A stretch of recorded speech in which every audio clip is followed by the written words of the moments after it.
السحر إن الله سيبطله۔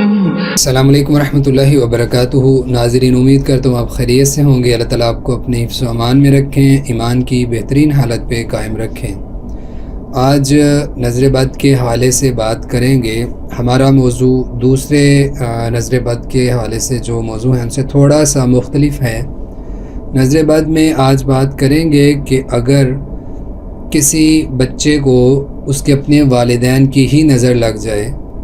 تو اس کا علاج کیا ہے اور اس کو پہچاننے کا طریقہ کیا ہے۔ کوئی بہت بڑی علامات، بہت زیادہ طریقے تو ایسے نہیں ہیں کہ جس سے پہچانا جا سکے، لیکن 2-3 ایسی نشانیاں ہیں کہ جس سے ہم اندازہ لے سکتے ہیں کہ بچے کو اپنے والدین کی نظر لگی ہے یا اپنے بھائی بہنوں میں سے کسی کی نظر لگی ہو تو اس کو کیسے پہچانا جا سکتا ہے اور اس کا تدارک کیسے کیا جائے، اس کو کیسے ختم کیا جا سکتا ہے۔ اگر کسی بچے کو اپنے ماں باپ کی نظر لگی ہو تو اس کی علامات یہ ہیں، یا اپنے بہن بھائیوں میں سے کسی کی نظر لگی ہو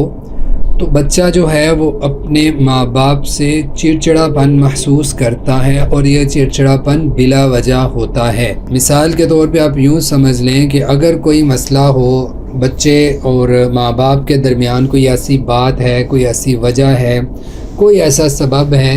کہ جو چڑچڑا پن اس کو اس وجہ سے آ رہا ہے، تو پھر تو ہمیں سمجھ آتی ہے کہ اس کے پیچھے کوئی بنیاد ہے، کوئی وجہ، کوئی جڑ، کوئی سبب ہے کہ بچے کو چڑچڑا پن ہو رہا ہے۔ بچہ کوئی بات کہہ رہا ہے تو ماں اس کی بات نہیں مانتی، باپ اس کو اہمیت نہیں دیتا، تو ہم کہہ سکتے ہیں کہ بچے کو چڑچڑا پن اس وجہ سے ہے کہ اس نے بات نہیں مانی یا اس کو اہمیت نہیں دی، تو آہستہ آہستہ وہ ان سے تھوڑا پیچھے ہٹنے لگتا ہے یا چڑچڑا پن محسوس کرتا ہے یا بے اعتنا سا ہو جاتا ہے۔ لیکن اگر کوئی وجہ نہیں ہے، عام حالات درست ہیں، ماں باپ کی بول چال بھی اس کے ساتھ ٹھیک ہے اور اس کی بات بھی سنتے ہیں، جائز خواہشات بھی پوری ہوتی ہیں، لیکن اس کے باوجود بچہ چڑچڑا پن محسوس کرتا ہے، یا اس کے برعکس ماں باپ بچے سے چڑچڑا پن محسوس کرتے ہیں یا ماں باپ کو ہی اچھا نہیں لگ رہا ہوتا، تو یہ بھی کبھی کبھی ہوتا ہے، تو یہ ایک بڑی علامت ہے جس کے ساتھ ہم پہچان سکتے ہیں کہ ماں باپ کی نظر بچے کو لگی ہے، بلا وجہ چڑچڑا پن ہونا۔ جب یہ معاملہ بہت زیادہ شدید ہو تو غصہ بھی آنے لگتا ہے، یعنی چڑچڑا پن سے اگلی کیفیت غصہ آنے لگتا ہے۔ ماں کو دیکھنا تو برداشت نہ کرنا، یا بہن بھائیوں میں سے کسی کی لگی ہے تو ان کو برداشت نہ کرنا، عجیب سی کیا، یعنی غصہ بھی ایسا آتا ہے کہ ایک ہوتا ہے نا کہ کوئی کسی کو مارے، کوئی لڑے، کوئی اس طرح، وہ نہیں، ایک چڑچڑا پن اور غصہ کہ بس ٹھیک ہے، بات نہ کرے، میرے سامنے نہ آئے، میرا دل ہی نہیں کرتا بات کرنے کو، اس طرح کی کیفیت ہو جاتی ہے۔ تو یہ ایک علامت ہے پہچاننے کی۔ اگر ماں باپ یا بہن بھائیوں سے نظر لگی ہو کسی کی تو وہ جب سامنے آئے تو چڑچڑا پن یا غصہ محسوس ہو، حالانکہ ان کے ساتھ محبت ہو، ان کے ساتھ قربت ہے، لیکن جو سب سامنے آتی ہیں تو عجیب سی کیفیت ہونے لگتی ہے۔ اسی طرح ایک دوسری علامت جس سے پہچانا جاتا ہے کہ ماں باپ کی نظر بچوں کو لگی ہے یا نہیں، اس میں چڑچڑا پن ہوتا ہے، غصہ نہیں ہوتا، چڑچڑا پن ہوتا ہے، یا کبھی کبھی اس کے ساتھ ساتھ جو چیز آ جاتی ہے وہ یہ ہے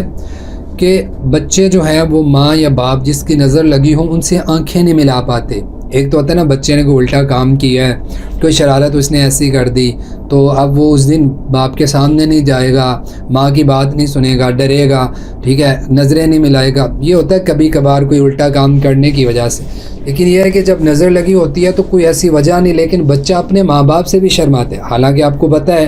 کہ اس دنیا میں ایک چھوٹے بچے کے لیے جو سب سے زیادہ قربت اور محبت اور بے جھجک جو رشتہ ہے وہ ماں باپ کا ہوتا ہے۔ بچہ اپنی ماں سے، اپنے باپ سے جو بات دل کھول کے کہہ لیتا ہے وہ کسی اور سے نہیں کہتا،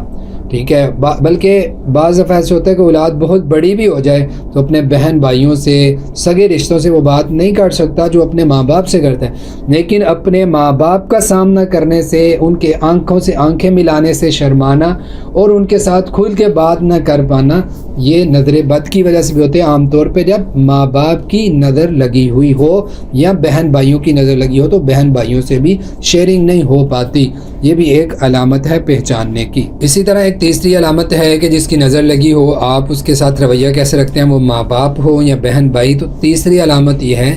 کہ چھوٹی چھوٹی باتوں سے ضد لگا کے بیٹھ جانا ماں باپ کے ساتھ. ایک چھوٹے بچوں کی ضد ہوتی ہے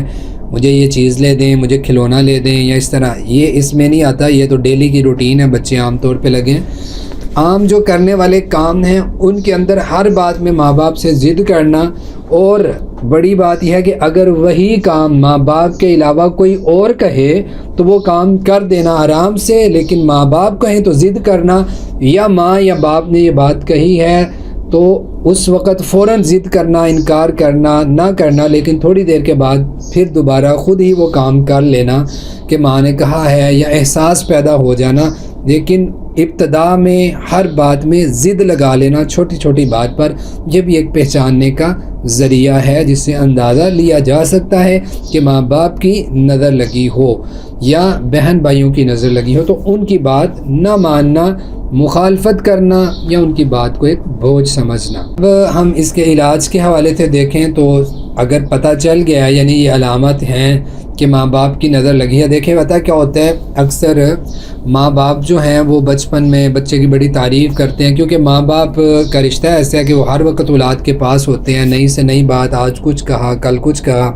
وہ ہنس رہا ہے تو اس کی تعریف کر دی, اس نے کوئی بھی ایسی حرکت کی ہے کہ بڑی خوشی ہوئی یا خوبصورت بہت ہے, تو اکثر باتوں میں ہم ماشاءاللہ نہیں کہتے, جملے ایسے بول دیتے ہیں جن کے اندر جو ہے وہ ایک غرور سا آ جاتا ہے یا تکبر آ جاتا ہے کہ میرا بچہ تو ایسے ہے, میرا بچہ ایسے ہے. تو وہ تعریف سے, اللہ کی تعریف سے خالی جملے ہوتے ہیں, تو نظر لگ جاتی ہے ماں باپ کی. ماں باپ کی نظر صرف بد نہیں ہوتی بلکہ اچھی بھی ہوتی ہے, بلکہ اکثر ماں باپ کی نظریں بد نہیں ہوتی بلکہ تعریف سے خالی نظر ہونے کی وجہ سے ایسے ہو جاتا ہے. اب اس میں یہ کرنا ہے کہ اگر آپ کو سمجھ آ گئی کہ اپنی نظر لگی ہے تو وہ حدیث میں جو بڑا واضح طریقہ ہے, میں نے پہلے بھی بہت دفعہ بتایا ہے, تھوڑا سا اشارہ کر دیتا ہوں کہ ماں یا باپ جس کی سمجھے نظر لگی ہے وہ اپنے غسل کا وضو کا پانی جو ہے وہ بچے کو دیں. حدیث میں واضح طور پر موجود ہے کہ جب صحابی کی نظر دوسرے صحابی کو لگی تو آپ نے فرمایا کہ اپنے جو تہ بند ہے اس کے اندر سے پانی گراؤ, یعنی کہ اپنی شرمگاہ کے اوپر سے بھی پانی انہوں نے گزارا. حدیث کے اندر ہے کہ تہ بند سے پانی گزارنے کا ذکر کیا. وہ پانی جو نیچے گرے وضو کریں, ٹھیک ہے, غسل کا پانی لے لیں تو وہ بہتر ہے. جو غسل کر رہے ہیں تو پانی نیچے برتن کے اندر جمع کریں, ایک ٹب رکھ لیں کچھ بھی, یا جو ہے وہ پانی وضو کا ہے غسل کا ہے تو آپ اس پانی کو لیں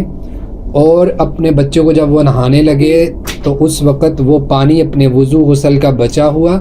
اس بچے کے سر سے بیک سائڈ سے ایسے بہا دیں اس کے اوپر.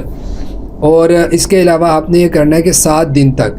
آپ یہ پڑھ کے اپنے بچے کو دم کریں. اس میں سورۃ فاتحہ 7 مرتبہ ہے اور سورۃ قلم کی آخری 2 آیتیں وَإِن يَكَادُ الَّذِينَ كَفَرُوا لَيُزْلِقُونَكَ بِأَبْصَارِهِمْ, یہ 2 آیتیں یہ آپ نے 21 مرتبہ پڑھنی ہیں.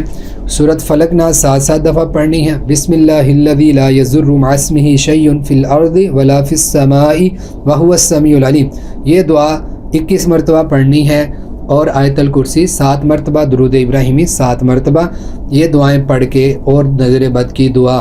اعیذک بکلمات اللہ التامہ من کل شیطان وہامہ ومن کل عین لامہ, یہ دعا 7 مرتبہ پڑھیں. یہ چھوٹی چھوٹی چیزیں ہیں, آئی تھنک 20 منٹ لگیں گے, اس سے زیادہ نہیں. پانی پہ دم کر کے بچے کو وہ دیں, پاس بٹھا لیں تو بہتر ہے, اس کو دم کریں, یعنی پڑھتے جائیں, ایک چیز پوری ہو 7 دفعہ یا 21 دفعہ تو اس پہ دم کر دیں. پھر اسی طرح 7 دن تک دم کریں, دن میں کسی وقت بھی کر سکتے ہیں, ٹھیک ہے. 2 مرتبہ کرنا چاہیں تو زیادہ بہتر ہے, صبح اور شام میں. اور وہ غسل والا پانی ہر 2-3 دن کے بعد 4-5 دفعہ اس طرح اپنے غسل کے پانی سے اس کو غسل دیں, اس کے اوپر پانی ڈالیں, ٹھیک ہے. تو یہ آپ جو مسلسل 7 دن پڑھائی کریں, پھر اس کے بعد عام روٹین میں فلق ناس اور نظر بد کی دعا کا بچے کو دم کریں. اللہ تعالیٰ سے دعا ہے اللہ تعالیٰ ہمارے حامی